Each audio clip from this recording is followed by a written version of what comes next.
You're watching CBS7 News at 9 on the CW and live on the CBS7 YouTube channel with Alexandra, Macia, and Tom Tieferteller. Certainly, Bass Pro has acted as a catalyst for development in other cities in the past, and that's what we anticipate happening in Midland as well. There are a lot of retail pad sites surrounding the Bass Pro site. There's also a lot of land to the west on 191, so there's a lot of potential for more exciting things to come in with Bass Pro as kind of that anchor tenant. Today, the Midland City Council approved new incentives for Bass Pro Shops, but not everyone agrees on the benefits. Coming up on CBS7 News at 9, we have new details on the possible development in Midland. Good evening and thanks for joining us for CBS7 News on the CW, and thanks for joining us live on the CBS7 YouTube. I'm Alexandra, Macia, and we start tonight with continuing coverage on the safe haven law. Yesterday, we told you about a parent in Hobbs that made the decision to drop off their baby at a safe haven box. Odessa has a similar system for parents to forfeit their rights to their child, but it may be changing. Odessa Fire Central is just one of many locations for a parent to forfeit the rights to their child. But what makes the system different than the one in Hobbs is that here it's not left anonymous. You have to physically hand someone at the station the baby. But this year, Senate Bill 780 now allows you optional avenue for emergency medical service providers, fire departments, law enforcement agencies, hospitals to install newborn safety devices, which allows a parent in Texas to turn their child over anonymously instead of doing it face-to-face. If we can save a baby's life by having a safe haven baby box, similar to Hobbs, similar to what New Mexico has, I think it's a great thing. And if we save one baby's life because of it, it pays for itself. Providers that opt into this program are responsible for the cost of installing the newborn safety device. And we have new details on Bass Pro Shops' move to Midland. The City Council voted 6-1 to negotiate a master development agreement between the City of Midland, the Midland Development Corporation, and Bass Pro Outdoor World. The city approved more incentives to bring Bass Pro Shops to Midland, such as increasing the 50% sales tax rebate from 7 to 10 years, providing a 100% city property tax abatement for 10 years, adding $250,000 payment over 10 years from the city's Hotel Motel Fund, and $5.5 million from the MDC for infrastructure costs. Now, it is important to know that this does not guarantee that a Bass Pro Shop will come to Midland, but it does give them a good chance. What we've seen in all of our studies is that they bring a 600-mile radius of people that travel to go to Bass Pro. We're looking at millions of dollars in sales tax and property tax revenues over the next 20 years by bringing in Bass Pro. The only member of the City Council to vote no on this new agreement was Dan Corrales. For me, when you have a deal in West Texas and you shake hands on it, and we did, we inked a deal back in March. We are now giving them more incentives with nothing in writing saying what we're getting. Corrales says though the city does need to develop infrastructure, he doesn't like that it's a long-term deal and it costs a lot of money. Councilmember Ladd says the next step is to wait for the response from Bass Pro Shops. And tracking crime now, multiple West Texas law enforcement agencies helped in the arrest of a wanted man out of Andrews County yesterday. According to a post by the Ector County Sheriff's Office, Landon Scott Henry was arrested for aggravated assault with a deadly weapon and prohibited weapon by Department of Public Safety. Ector County Sheriff's Office, Midland County Sheriff's Office, Department of Public Safety, U.S. Marshal Service, and the Odessa Police Department all assisted with the arrest. And it's time to take a look at weather. Chief Meteorologist Tom Tieferteller is here to tell us what we can expect. Tom? Well, we are looking at some scattered showers, thunderstorms continuing across the area. Let's go ahead and take a look at what's happening with those isolated showers, thunderstorms now. Looking at the live radar, seeing that most of the thunder shower activity is starting to decrease a little bit. Still carrying one severe thunderstorm warning here west of Lovington on U.S. Highway 82. Across Lee County, still could be looking at larger than quarter-size hail. Wind gusts up to 60 miles an hour. Other thunderstorms starting to form a line here, but decreasing across eastern Culberson County and down into the mountain areas. We're seeing a lot of thunder shower activity really starting to wind down a little bit across the area, but expecting things to continue through at least 10, 11 o'clock tonight Central Time. As temperatures were hot today, we were back into the 90s, the low 90s across the Permian Basin, and we have cooled off a little bit out there with the lower 80s, actually kind of comfortable this evening. But look what the rain did down around Alpine, Fort Davis, temperatures into the upper 60s to near 70 at the present time. And it looks like we're going to see this kind of hot temperature trend continue in our forecast. Thanks, Tom. Now for a developing story. The Farm Bill is the primary federal legislation affecting SNAP benefits and emergency food assistance, plus crop and safety net programs for farmers. And the deadline to renew those programs is September 30th. Until an agreement is reached, ranchers, farmers, and nonprofits that address hunger needs face uncertainty. The renewal comes as the U.S. government faces a potential shutdown as Republicans and Democrats battle over spending. This year's Farm Bill faces similar hangups, according to Representative August Pfluger. He says Republicans want to fund SNAP and emergency assistance, but with modified budgets. This uncertainty places nonprofits like West Texas Food Bank at the mercy of a tense political landscape.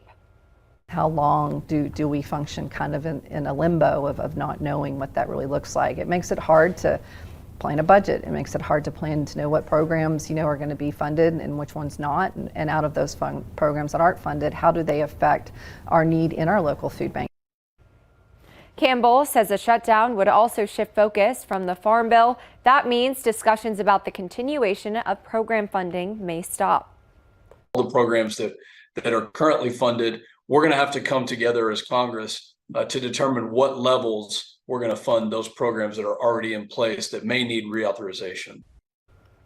Pfluger says the Farm Bill will likely finalize later this year or early next year.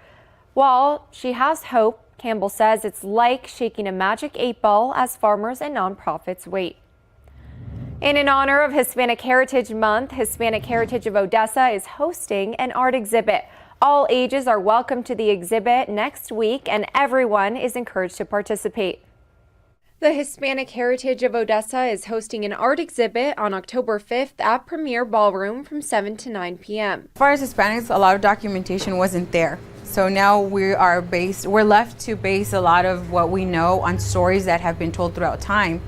So a lot of this time that we don't know the true story, so we rely on a lot of these works of art. The exhibit gives people the opportunity to show and tell their own stories. You have a little bit of everything, but you put out the story behind these artists and these pictures, and it's just a place for them to showcase a lot of this. I mean, there's not a whole lot of places for them to showcase this during the year. My Maria restaurant owner, Maria Tercero, will be showcasing her artwork. So a lot of people here in a small town like Odessa and around, like the near towns can come and enjoy something like that, like art. Her artwork, which takes her days to create, represents angels. For people that are sad too, that have families that already passed, I think they can have them in their heart by having, for example, here, the heart, which is my heart, and then the people that live, that are in heaven, and then you have the picture of the person who's not here anymore.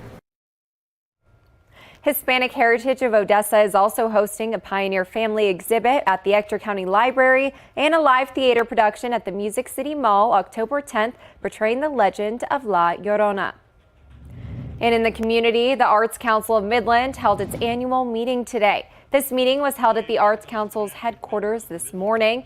The nonprofit honored volunteers and announced grant recipients. We spoke with the council's 2023 Volunteer of the Year. It's rewarding. It's an honor. It is. But there's so many of us that work together to make it happen. It's not just me. So I'm just a small part of it, but it is an honor to be recognized. The Arts Council and the City of Midland have collaborated on this sub-grant program for over 3 decades, from locally collected out-of-town taxes paid for by out-of-town hotel motel stays. And across the nation, President Biden joined the picket line in Michigan today to stand in solidarity with auto workers 12 days after they went on strike. The White House says it's the first time a sitting president has done that in modern times. Skylar Henry reports from the White House. President Biden stood with striking auto workers on the picket lines in Michigan Tuesday, telling them they saved the auto industry back in 2008. Gave up a lot, and the companies were in trouble. But now they're doing incredibly well. And guess what? You should be doing incredibly well, too. He was joined by United Auto Workers President Shawn Fain. Thank you, Mr. President, for coming.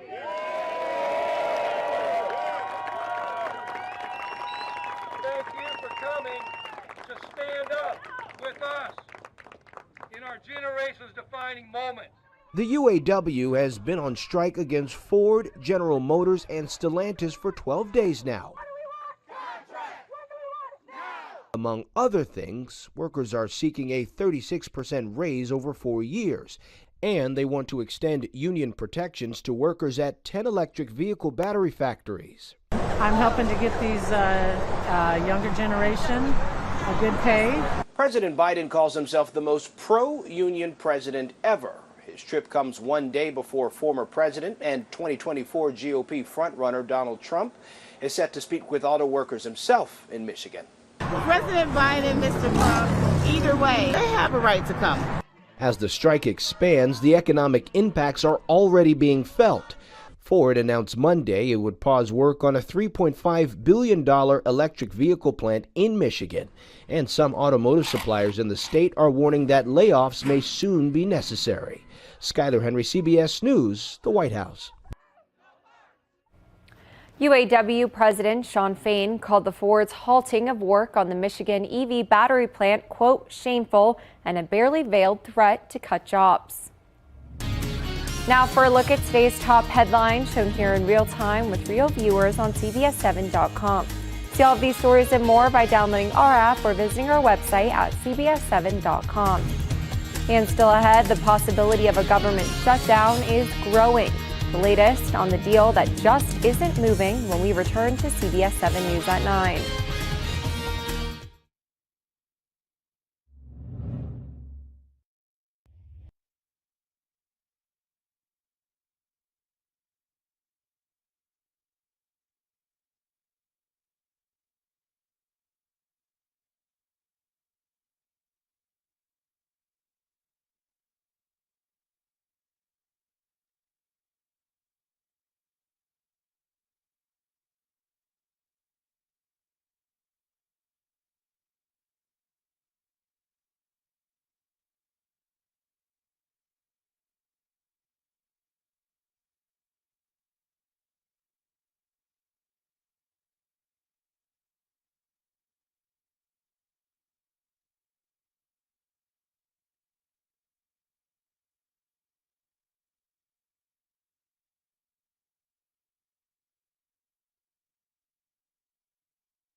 The calendar rolls over to October 1st this weekend, and that's when the federal government will shut down unless Congress steps in to pass a spending bill to keep it running.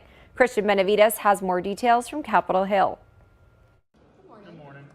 House Speaker Kevin McCarthy tried to pin the looming government shutdown on President Biden. The president can really come down to this and make sure government stays open.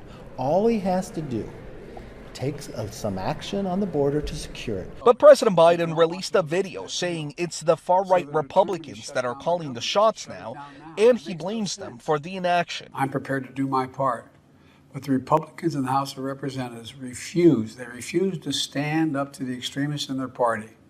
So now everyone in America could be forced to pay the price. The House will be in order. McCarthy plans to bring 4 of the 12 appropriations bills to the House floor Tuesday evening, but far-right Republicans have blocked previous attempts to even begin debate on the bills. I never give up. Mr. Speaker, I know that, Mr. Speaker, you have the vote. I've got a lot of things I can try. The House bills are partisan packages that are favored by Republicans because they include deep spending cuts, but they're also non-starters in the Democratic-controlled Senate. The Senate is preparing to pass a short-term spending bill to temporarily avoid a shutdown. But the same far-right House members blocking votes on spending bills say they will not vote for any short-term continuing resolution. Cristian Benavides, CBS News, Capitol Hill. Senators are debating whether to include more funding for Ukraine as part of the short-term continuing resolution. Well, we are still dealing with a few scattered showers and thunder showers, but activity starting to wind down. Is a little more in the forecast. We'll talk about that, talk about the weekend coming up next.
Now, from the CBS7 First Alert Weather Center, here's Chief Meteorologist Tom Tiefertiller. Let's take a look at that radar once again and show you what's happening as we are seeing scattered showers and thunderstorms continuing across parts of West Texas.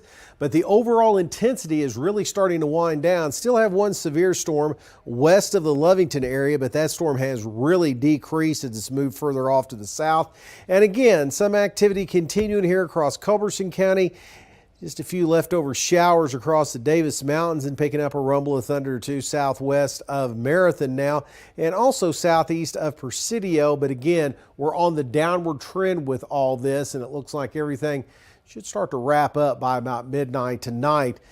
The steering currents in the upper levels, well, they are not as strong today, so we didn't see a lot of movement off to the east with this activity, as overall we're still in a northwesterly flow in the upper levels, but we still have this ridge of high pressure building in from Mexico all the way up into the plains. and that is going to continue to keep 90s in the forecast, and I'm really not big on rain chances here for the rest of the week. Scattered showers and thunder showers across West Texas.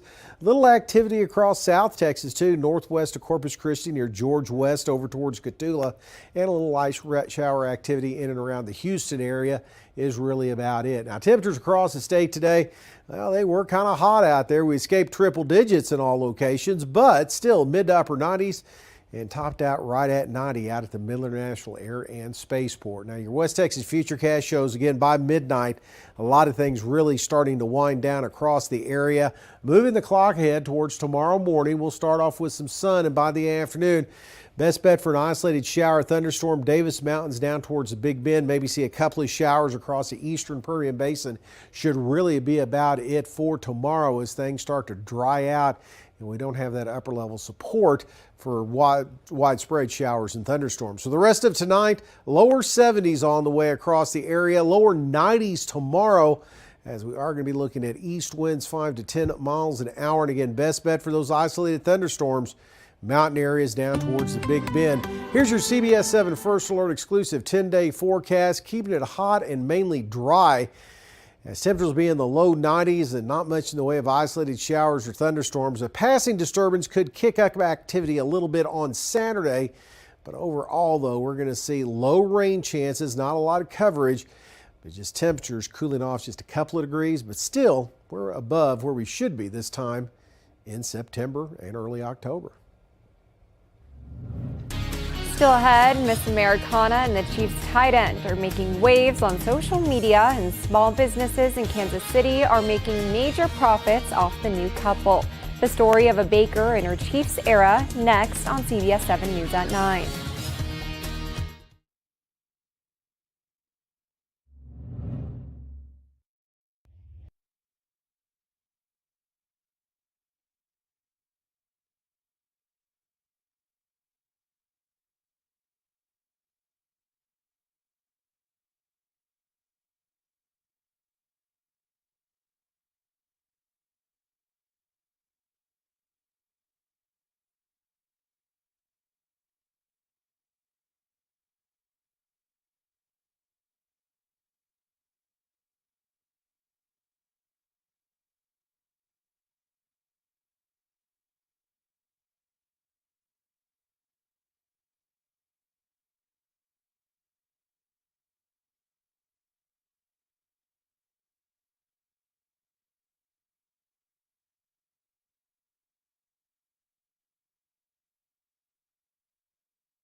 Sunday night football, Taylor's version, has taken the media by a storm. Overnight, sales for Travis Kelce's jersey skyrocketed, but that's not the only economical boost to come out of this relationship. Grace Smith from our sister station in Kansas City has more. Well, when Taylor Swift was spotted at the Chiefs game on Sunday, they immediately got to work here at Dulce Bakery in Prairie Village. We have to capitalize on this. Our two favorite things in the whole world are in one place. Day Zamora created these heart-shaped cakes for the lovers. They come in vanilla and chocolate. One says Travis Swift, 87 plus 13, and of course, in our Chiefs era. He's in demand and so is she. Over at Rally House, store manager Aaron Lewis says the Swifties have shown up, and this time asking for another kind of red. We've had quite a few fans, you know, Swifties as you call them, come in looking to see if we have any like Taylor Swift, Travis Kelce stuff. Lewis says within hours, sales went through the roof. Yesterday, he was my #1 selling jersey. Others are putting their money towards other things. I just bet my mom $10 last night that they weren't going to last through the season, but I'm here for it. I know it's not going to last. He too flamboyant. But as for Zamora, he says they're just trying to spread the love. And what better way to do that than with a cake? And our main sell for this is just joy. We want you to eat cake, smile, be happy. If he's happy, I'm happy. If it's going to help him score, let's go Chiefs! Now, if you want to get your hands on one of these cakes, they are for sale, but you better be swift. In Kansas City, Grace Smith, KCTV 5 News. You can order one of their Chiefs era heart cakes on their website, dolcebakes.com. And still ahead, a final look at your weather forecast with Chief Meteorologist Tom Tieferteller, plus a look at how all of us feel when Tom says it's going to rain.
This is Caesar, a giraffe at the Maryland Zoo in Baltimore who finds joy in every raindrop. The zoo posted on social media this sweet video of the giraffe quenching his thirst by catching drops of rainwater on its tongue after showers drenched the zoo.